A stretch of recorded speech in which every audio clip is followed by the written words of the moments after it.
예전에 롤러스케이트를 배울 때가 기억이 납니다. 수없이 공터에서 넘어졌던 경험이 있습니다.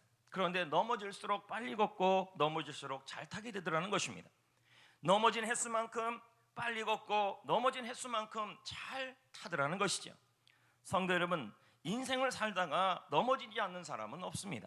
이런저런 이유 때문에 우리는 다 넘어지고 있습니다. 그러나 여러분에게는 좋은 소식이 있습니다. 그것은 무엇이냐면 우리에게는, 바로 넘어지는 우리에게는 하나님의 손이 있다는 것입니다. 시편 37편 24절 말씀을 다 같이 읽어보겠습니다. 시작. 그는 넘어지나 아주 엎드러지지 아니함은 여호와께서 그의 손으로 붙드심이로다. 네, 우리말 성경은 해석합니다. 그는 넘어지더라도 아주 엎드러지지 않을 것이다. 왜냐하면 여호와께서 그의 손으로 붙잡아 주시기 때문이다. 우리는 넘어질 수 있습니다. 하지만 반드시 일어날 것입니다. 왜요? 우리에게는, 하나님의 백성들에게는, 하나님의 자녀들에게는 하나님의 손이 있기 때문인 것입니다. 여러분, 하나님의 손은 어떤 손일까요? 5가지로 설명할 수 있습니다. 우리 하나님의 손은 여러분들에게 구원의 손인 것입니다. 신명기 26장 8절에 이렇게 말씀합니다. 여호와께서 강한 손과 편팔과 큰 위엄과 이적과 기사로 우리를 애굽에서 인도하여 내셨다. 여러분, 여기서 인도하다는 단어는 영어로 bring out입니다. 건져내다라는 것입니다. 이스라엘은 이집트에서 탈출했습니다. 광야를 지나고 있었습니다. 그러나 앞에는 홍해이고 뒤에는 이집트 군대가 추격하고 있었습니다. 그러나 염려할 게 없었습니다. 전쟁 같은 상황에서도 걱정할 게 없었습니다. 스가랴 선지자의 상황처럼, 마치 대한민국의 상황처럼 전시상탕이라도 염려할 게 없었습니다. 왜냐하면 하나님의 손이 그들을 건져냈던 것이었습니다. 홍해와 이집트 군대 사이에서 구해낸 것이었습니다. 성도 여러분, 이와 같이 하나님의 손은 저와 여러분에게 건져주는 손이며 구원의 손인 것입니다. 두 번째, 하나님의 손은 어떤 손이냐? 바로 보호의 손입니다. 사무엘상 7장 13절 다 같이 읽어볼까요? 시작. 이에 블레셋 사람들이 굴복하여 다시는 이스라엘 지역 안에 들어오지 못하였으며 여호와의 손이 사무엘이 사는 날 동안에 블레셋 사람을 막았다. 여러분, 하나님의 손이 블레셋 사람을 막았다는 것입니다. 이스라엘을 보호했다는 것입니다. 이와 같이 하나님의 손은 모든 위험에서 보호하는 손이며 우리를 지켜주는 손이라는 것입니다. 세 번째, 하나님의 손은 도움의 손입니다. 스가랴 7장 9절입니다. 읽어볼까요? 시작. 첫째 달 초하루에 바벨론에서 길을 떠났고 하나님의 선한 손에 뭐로 말미암아요? 도우심을 힘입어. 이렇게 나오고 있습니다. 여러분, 에스라는 포로 생활을 했습니다. 그러나 조국 이스라엘로 돌아갈 수 있게 되었습니다. 하지만 요즘처럼 길이 좋은 것도 아닙니다. 지도나 내비게이션이 있는 것도 아닙니다. 그러나 여러분, 하나님의 손길이 에스라를 도와주었던 것이었습니다. 안전하게 예루살렘까지 도착한 것입니다. 이와 같이 우리 인생도 초행길입니다. 미래를 알 수 없습니다. 내비게이션이 있는 것도 아닙니다. 그러나 하나님의 손이 우리 인생을 도와서 인도하시고 안내하여 주신다는 것입니다. 네 번째, 하나님의 손은 힘을 주는 손입니다. 스가랴 7장, 에스라 7장 28절 말씀을 다 같이 읽습니다. 시작. 내 하나님 여호와의 손이 내 위에 있으므로 내가 힘을 얻어 이스라엘 중에 우두머리를 모아 나와 함께 올라가게 하였노라. 아멘. 이번에는 하나님의 손이 에스라 위에 임했습니다. 그랬더니 에스라가 힘을 얻었습니다. 그리고는 에스라가 쓰임받게 된 것입니다. 이와 같이 하나님의 손은, 여러분, 하나님은 그의 손으로 우리를 붙잡고 우리에게 힘을 주어서 우리를 사용하는 것입니다. 하나님의 손이 이와 같다는 것입니다. 마지막으로 하나님의 손은 부흥을 주는 손입니다. 사도행전 11장 21절 다 같이 읽어볼까요? 시작. 주의 손이 그들과 함께 하심에 수많은 사람들이 믿고 주께 돌아오더라. 이 말씀은 안디옥 교회가 세워지는 과정에서 설명되어지고 있는 말씀입니다. 당시 안디옥 교회는 로마의 3대 도시였습니다. 안디옥은요. 하지만 우상 숭배와 타락한 도시가 이 안디옥 지역입니다. 그런데 이곳에서 교회가 세워지고 있습니다. 도저히 교회가 세워지지 않는, 그렇게 불가능한 상황에서 교회가 세워지고 대단한 부흥이 일어나고 있었습니다. 그 이유를 오늘 말씀에 말하기를 여호와의 손이, 하나님의 손이 안디옥 교회와 함께 했기 때문이라고 설명하고 있는 것입니다. 이와 같이 성도 여러분, 하나님의 손은 우리를 건지는 손이고 우리를 보호하는 손이고 우리를 인도하는 손이며 우리에게 힘을 주어서 사용하는 손이며 여러분, 부흥을 주는 손인 줄 믿습니다. 그러면 이제 우리는 어떻게 해야 될까요? 두 가지를 해야 하는 것입니다. 하나님의 손이 우리가 수없이 준 전쟁 상태같이 넘어지고 쓰러지고 불안하는 그 상황에서도 우리는 반드시 일어날 거라는 것입니다. 왜요? 여호와의 손이, 하나님의 손이 여러분을 붙들고 있기 때문인 것입니다. 그 손은 구원의 손이요, 보호의 손이요, 인도하는 손이요, 힘을 주는 손이요, 부흥의 손입니다. 이제 우리는 어떻게 해야 될까요? 두 가지를 해야 합니다. 우리 인생을 위하여 하나님의 손을 잡고 우리는 일어나야 하는 것입니다. 자, 9절 말씀을 읽어볼까요? 너희는, 읽어볼까요? 시작. 너희는 손을 견고히 할지어다. 여기서 이 견고하다는 말은 하나님의 손이 아니라 내 손이에요. 이제 하나님의 손이 우리를 향하여 뻗어 있으니 우리도 손을 견고히 하라는 말이에요. 이 말은 무슨 뜻이냐면, 하자크, 뜻은 뭐냐면 꽉 잡으라는 것입니다. 붙잡으라는 거예요. 이 말은 하나님의 손이 넘어져가고 준 전시 상태에 있는 우리를 향하여 하나님의 손이 나를 향해 손을 내밀고 있으니 나도 하나님의 손을 어떻게 하란 말이에요? 꽉 잡고 붙잡고 일어나라는 말입니다. 여러분, 인생은 러닝머신 같다라는 그러한 말이 있습니다. 뒤로 밀려내지 않으려면 참 부지런히 뛰어야 합니다. 같은 자리를 지키려고 해도 뛰어야 하고, 그런데 인생의 러닝머신은, 우리의 러닝머신은 내가 멈추면 되는데 인생의 러닝머신은 죽을 때까지 멈추지 않아요. 그러다가 넘어지고, 그러다가 딴 데 보다가 넘어지고, 힘이 빠져서 넘어지고, 이것이 인생이라는 것입니다. 하지만 성도 여러분, 걱정하지 마십시오. 우리는 넘어져도 우리에게는 하나님의 손이 있습니다.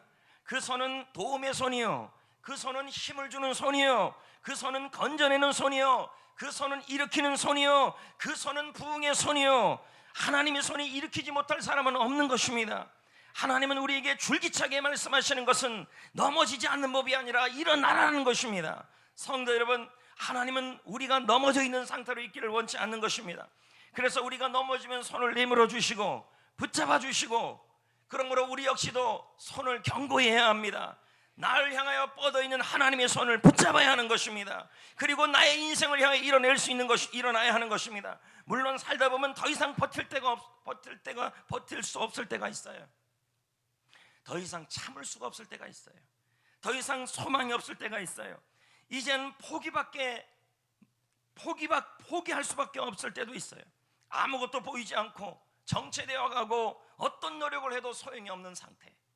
이것을 우리는 뭐라 그럽니까? 한계점에 왔다, 한계 상황에 왔다. 한계 상황이란 사전의 뜻이 뭡니까? 인간이 해결할 수 없는 상황이라는 거죠. 우리 중에 대부분의 사람들은 한계 상황에 오면, 한계점에 오면 해도 안 된다고 느껴지기 때문에 많은 사람들이 한계점이 올 때마다 포기를 생각합니다. 가정의 한계, 인생의 한계, 교회의 한계, 자녀들의 한계, 내 힘으로 해결할 수 없을 상황이 올 때마다 우리는 무슨 생각을 하냐면 포기해야 좋겠다라고 설명한다는 겁니다. 하지만 성도 여러분, 저는 오늘 말씀을 준비하면서 이런 생각이 들었습니다. 하나님이 제 마음속에 주신 마음이 있었습니다. 하나님의 자녀에게는 한계점이 없다라는 것입니다. 하나님의 자녀에게는 하나님의 자녀에게 한계점은 마지막이 아니라는 것입니다. 인간의 힘으로 해결할 수 없는 것이 한계 상황입니다. 그러나 하나님의 자녀에게는 한계점은 끝이 아니라 그 한계점에 인간의 힘으로 해결 안 되니 하나님의 손이 기다리고 있는 장소가 바로 한계 상황이라는 것입니다. 여러분, 한계점에 와 있습니까? 염려하지 마십시오. 인간의 힘으로 해결할 수 없는 상황에 와 있습니까? 걱정하지 마세요. 하나님의 손이 기다리고 있습니다, 그 자리에. 그래서 우리에게 한계점은 한계점이 아닙니다. 인간의 힘으로는 할 수 없지만 하나님의 손이 기다리고 있다는 거예요. 구원의 손, 힘을 주는 손, 도움의 손, 안내하는 손, 승리의 손, 부흥의 손. 최봉남 목사가 그의 책 다시 일어나면서 이런 말을 하지 않습니까? 하나님은 똑같은 일에, 똑같은 장소에서 7번이나 넘어진 그 사람을 아무도 돌보지 않을 때 그 순간에도 손을 내미시고 일으키시는 분이시다. 하나님은 우리가 몇 번을 넘어지든 우리를 포기하지 않는다. 여러분, 예전에 양치기 소년이 늑대가 나타났어 했면 사람들이 3번 정도 하면 더 이상 안 옵니다. 그거 거짓말인 줄 알고. 그러나 우리 하나님은요, 여러분이 3번을 넘어지든 10번을 넘어지든 10,000번을 넘어지든 또다시 포기하지 않고 하나님의 손을 내미시는 분이십니다. 왠지 아십니까? 우리가 하나님의 백성이고 자녀이기 때문입니다. 그러므로 하나님의 자녀에게는 한계점이 없습니다. 분명히 인간적으로 보면 한계점입니다. 인간의 힘으로 할 수 없어요. 나의 인생, 나의 가정, 나의 일터, 나의 직장, 나의 셀, 더 이상 인간의 힘으로 할 수 없어요. 그래서 우리는 뭐라 그래요? 한계점에 왔다. 그러나 하나님의 자녀에게는 한계점에는 한계점이 아니라는 거예요. 왜요? 인간의 힘으로 할 수는 없지만 그 자리에 하나님의 손이 있기 때문이에요. 그래서 하나님의 자녀에게는 한계점이 있는 것이 아니라 저는 이렇게 말하고 싶어요. 인계점이 있다. 인계점이란 뭘까요? 어떤 상황이 새로운 방향으로 완전히 바뀌기 전에 지점이라는 거예요. 한계점. 인간에 보면 한계점이지만 마지막 같지만 그게 마지막이 아니라는 거예요. 우리 백성들에게는. 물은 99도까지는 끓지 않아요. 그러나 100도에 끓지 않습니까? 99도까지는 아무런 변화가 일어나지 않아요. 근데 사람들 생각하기에 그 99도가 뭐라 그래? 한계점이다. 끝이다. 한계 상황이다. 근데 여러분 99도는 한계점이 아니었어요. 인계점이었어요. 물이 끓기 시작하는 역사의 지점. 곧 새로운 시작이 되는 지점이었다는 거예요. 여러분 그러면 한번 이렇게 생각해 보자는 거예요. 산모에게 고통은 한계점처럼 느껴져요. 더 이상 내가 할 힘이 없어요. 끝나는 자리 같아요. 한계 상황이에요. 더는 못하겠다. 더는 너무 힘들다. 견딜 수가 없다. 포기한다. 애 낳는 거 싫어. 이럴 수가 있어요. 그러나 여러분 산모에게 고통은 한계점이 아니라 인계점이에요. 왠지 아십니까? 조금만 힘을 더 내면 아기가 태어나는 순간이라는 거예요. 사랑하는 성도 여러분, 하나님의 자녀에게는 하나님의 자녀에게 한계점은 끝이 아니라 마지막이 아닙니다. 인계점입니다. 왜요? 하나님이 손이 거기서 나타나는 자리이고 하나님의 일이 시작하는 장소이고 하나님의 역사가 기다리는 지점이라는 것입니다.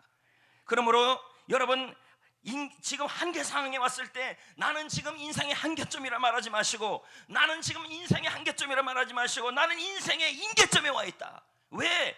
하나님의 백성에게 불신자에게는 하나님의 손이 없지만 우리에게는 하나님의 손이 그 자리에 있어서 나를 붙잡고 나를 일으키려고 그 자리에 손이 내밀고 있다는 것입니다.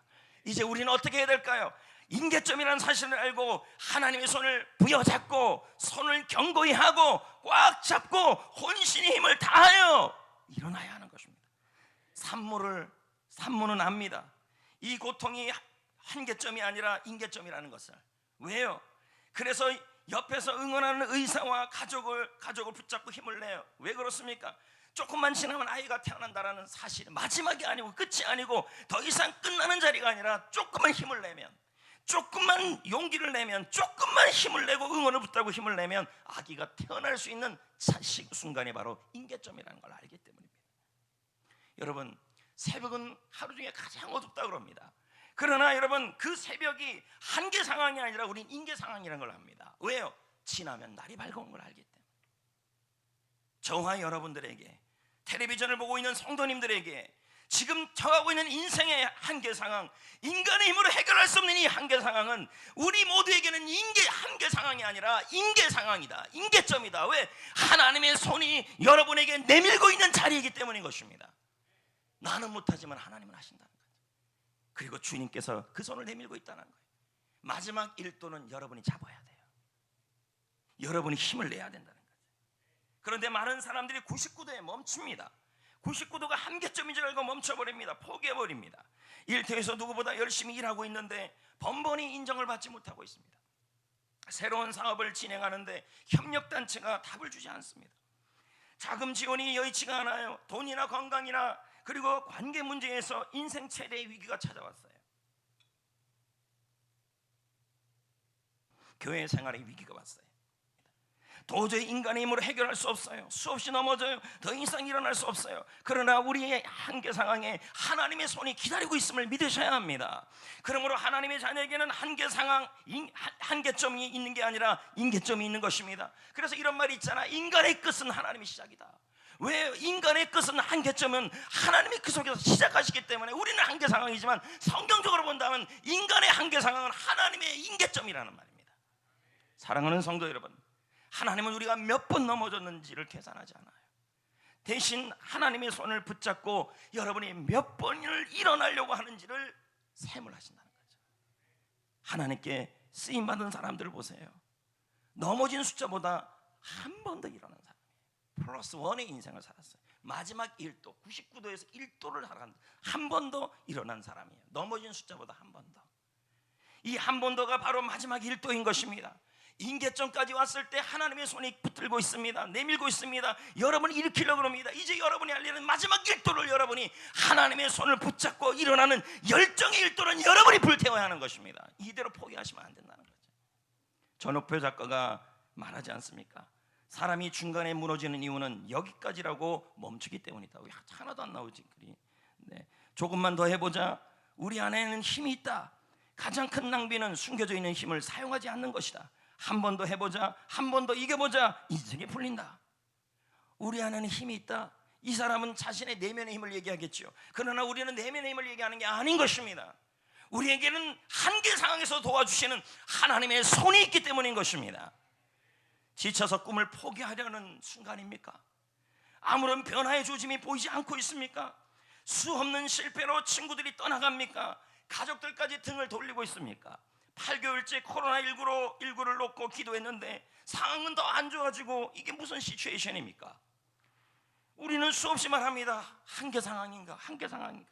그러나 오늘 한국교회뿐만 아니라 성종교회 성도들에게서는 전하고 싶습니다. 지금 이것은 한계 상황이 아니다. 임계 상황이다. 임계점이다. 하나님의 손이 있다 하는 것입니다. 마지막 1도를 넘어서야 하는 것입니다. 왜요? 하나님의 백성에게는 끝까지 아무것도 못하는 순간이 와요. 다니엘이 사자굴 속에 들어가는 상황. 그러나 그것은 임계점이지 한계 상황은 아니었어요. 나는 못 나왔지만 그 속에 하나님의 손이 있었다는 거죠.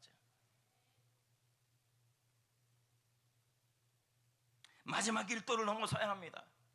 그 1도를 여러분 힘으로 하는 게 아니라 믿음으로 하는 거죠. 믿음이 있는 사람은 임계 상황에, 한계 상황에 하나님의 손이 내밀고 있는 것이 보이는 것입니다. 고통스러울 수 있습니다. 그래서 힘을 낼 수 없을 수도 있습니다. 하지만 이때는 보통보다 100배의 힘을 쏟아내야 하는 것입니다. 우리에게는 창조주 하나님이 계십니다. 우리를 향해 손을 내밀고 있습니다. 여러분을 붙잡아주고 있습니다. 힘을 주고 있습니다. 이 사실을 믿고 힘을 내고 지금 한계 상황이 아니라 임계점을 돌파해야 합니다. 어설프게 타다남은 나무 조각이 아니라 완전히 주님의 손을 잡고 불태워 제가 되는 한이 있어도 이 상황을 극복할 수 있는 1도 플러스 원 한 번 더 일어나자는 것입니다. 열정의 씨를 되살려야 합니다. 플러스 원을 해야 합니다. 왜요? 하나님은 우리가 수백 번 넘어져도 계속 지금도 하나님의 자녀에게 손을 내밀고 있어요. 구원의 손, 도움의 손, 안내의 손, 힘을 주는 손, 부흥의 손을 계속 내밀고 있어요. 그래서 스가랴 선지자를 통해 말하잖아요. 손을 견고히 하라. 너의 손을 갖고 하나님의 손을 잡아라. 그리고 한 번 더 일어나라. 지금 너희들의 상황은 한계점이 아니라 임계점이다. 여러분 수없이 보십시오. 요단강 앞에서도 그리고 사드락과 메삭과 아벳니고의 그 풀무불 속에서도 다 거기 보면 인간의 눈으로 보면 한계 상황이죠. 느부갓네살 왕이 본다면 한계 상황이죠. 그러나 하나님의 자녀에게는 한계점이 아니었어요. 거기에는 하나님의 손이 있었어요. 그 손을 붙들고 살아야죠.